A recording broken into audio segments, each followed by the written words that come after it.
while Lauren's getting ready, I will go ahead and introduce her. Our next speaker, she is the owner and CEO of Lauren McGhee Coaching. Gallup certified strengths coach, she leverages her own talents by providing the power of strength-based mindset within organizations. She coaches executive level directors, entrepreneurs, and other business leaders on the connection between their top talents and their leadership style. She also facilitates team development sessions as an employee engagement strategy within companies. She is a dynamic professional speaker who speaks on the topics of employee engagement, defining well-roundedness, and millennials in the workplace. So let's hear it for our very own Lauren McGhee.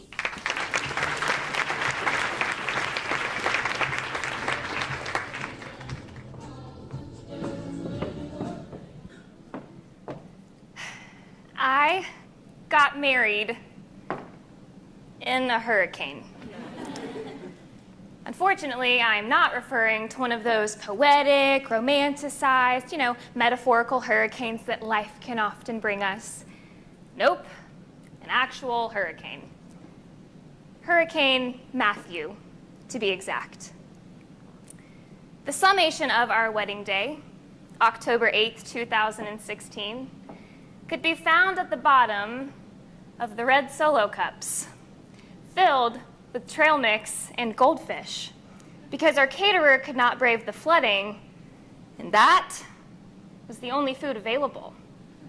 It was everything a girl could dream of. A bridesmaid swerving around a fallen tree limb, a groomsman unable to leave his home, and Tyler, my lovely groom, who came dangerously close to missing our wedding because he locked his keys and phone in his best friend's truck, parked on Wrightsville Beach, mind you, beside the ocean, in the middle of a hurricane. Luckily, I'm not bitter about it. But maybe the most ironic part of our wedding day was the song that played just before I walked down the aisle to meet my soon-to-be husband. The lyrics stuck with me and hit way too close to home on that particular day. I can still hear them. Love's like a hurricane. I am a tree bending beneath the weight of his wind and mercy. Love's like a hurricane. You can't make this stuff up. About a month after Tyler and I celebrated our one-year wedding anniversary, I decided to look up the etymology, or the meaning, of the name Matthew.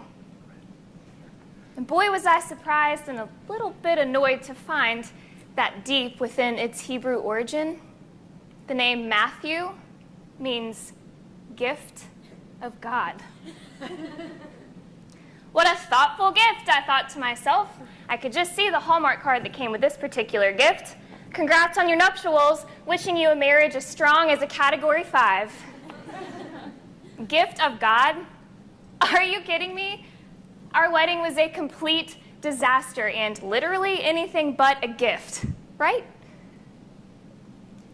But then I realized that just maybe, if you look hard enough, every circumstance in life has a Matthew, a gift within it. And as I recall all the metaphorical and literal hurricanes of my life, our wedding day was, in many ways, both of them.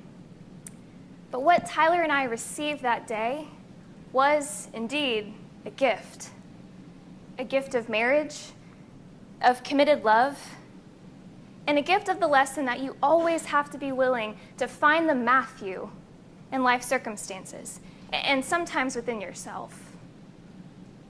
I also personally learned that when your wedding day blows, just go elbow deep in nachos. You deserve it, girl.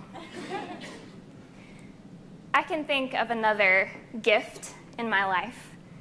My sweet friend, Hannah, and I met while we were students at Impact 195 School of Ministry in San Diego, California.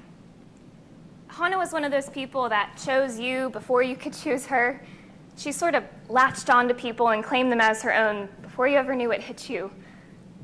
Hannah was very girly, beautiful. She was obsessed with the thought of getting married someday, and the poster child for all things glitter. Hannah was also very sick.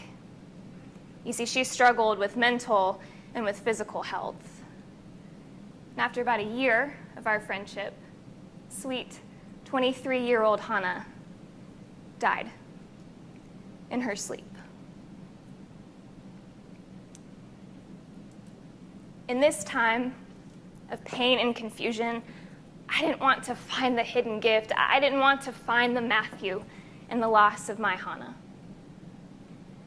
Hannah wanted to get married so badly, but 10 days before she died, on October 8th, 2016, I was the one that got married.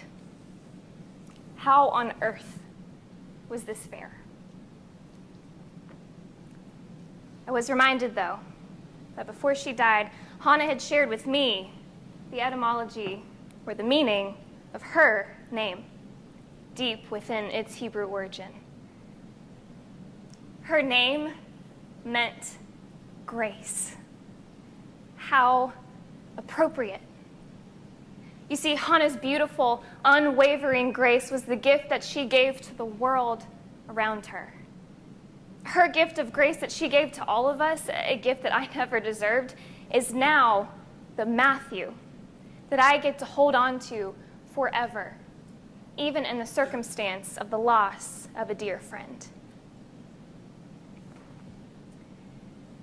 All of the speakers here today were given a theme to deliver our talks around. We were asked to simply talk about the why behind what we do, and our passions and our challenges and our reasons for stepping out and creating our own businesses. And for me, it's really simple.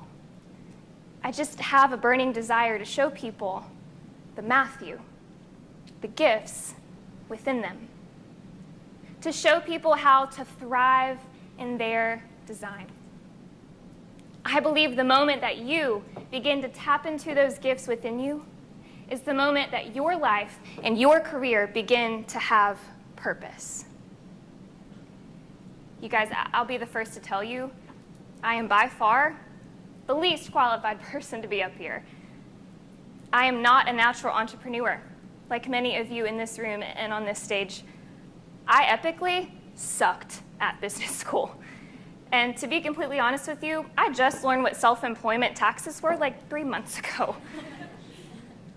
But despite my immense lack of qualifications, there's something valuable I've learned that I have to share. Here's my message to you. Find your Matthew. Find the gifts within you. So what do these quote-unquote gifts and talents and strengths even look like, right? Well, let's poll the room. We are going to play a game. And the game is called Stand Up If You Always. And what I want you to do is when I say this phrase, if it applies to you almost 100% of the time, stand up. If the phrase does not apply to you almost 100% of the time, you can stay seated. Ready to play? Yes, we're ready to play. Okay. Stand up if you always talk to people in airplanes, elevators, grocery stores, anywhere. All right. All right. You guys can be seated. Stand up if you always have a closet organized by color or some other process. Come on, ladies. There it is. Kudos to the gentlemen. You guys can be seated. Stand up if you always write a list of things to do every day. Type A people, let me hear it. Now stay standing if you complete this list every day. There it is. Wow, that's why he's a CEO. Stand up if you always go directly to a familiar face at a party or some other social gathering. And the entire room stood up. All right, be seated. Stand up if you always need to compete with other drivers on the road. There's 7 honest people in here. The last time I asked that question to an audience, the only person that stood up was a cop.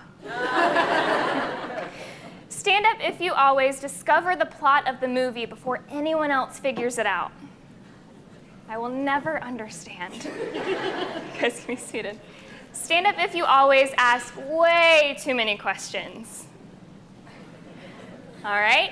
And last but not least, stand up if you always press the elevator button to remind it that you are still there. I'm standing with you. Give yourselves a round of applause for participating. As you can see, we all stood up for very different phrases, which indicates to me that we all have different gifts and talents in our possession. And it may seem trivial at first, but for the more aggressive drivers in the room, you each have a competitive vein within you. And what an incredible gift to bring to your industry, right? That internal drive to win and to be the best on behalf of your team or your company. And now that we've seen some evidence of each of these gifts within us, let's talk about this discovering your why catchphrase that's been buzzing around for quite some time now. And while I absolutely agree with the deeper meaning behind the question, I feel that it's incomplete. You cannot find your personal why until you know the personal you.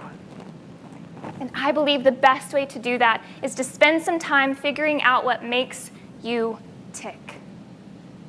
Your why is the hands of a clock, and your gifts are the gears that make them move. The single greatest impact you could ever make on this planet is to live and to work out of your unique gifting. Alternatively, the single greatest regret in life is to live not knowing what you were meant to live for. So now I ask you, what is your Matthew that you bring to your life and to your career? Will you always be willing to find the Matthew within yourself? Just like Hannah, will your gifts leave a lasting legacy far after you leave this earth? There are 2 lessons I want you to walk away with today. Number 1, never, under any circumstances, plan a wedding in the middle of hurricane season. And number 2, find your Matthew. I kind of feel like we're all friends now. Can I get you guys to stand up for me just one last time, please? And if you feel comfortable, I want you to raise your right hand and repeat after me. I vow, from this day forward, to dedicate my life to finding my Matthew. Thank you.